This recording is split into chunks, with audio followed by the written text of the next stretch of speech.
Hello, so I will be working with Chapter 8's homework, question 14, talking about bare weights. Trying to find the estimated mean of the data and the confidence interval for each data set.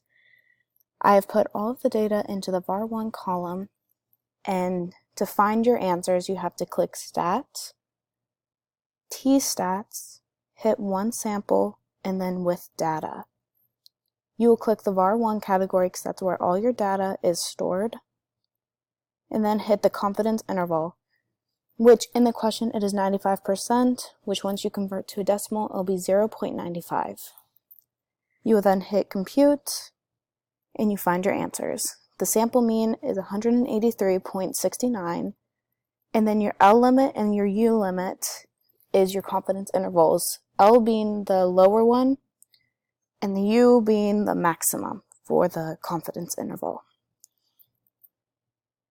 Your L limit is 145.59, and then your U limit is 221.79, which would make up your confidence interval, meaning that you found the mean and you found the confidence interval for this question, which you have successfully finished and found the answers for.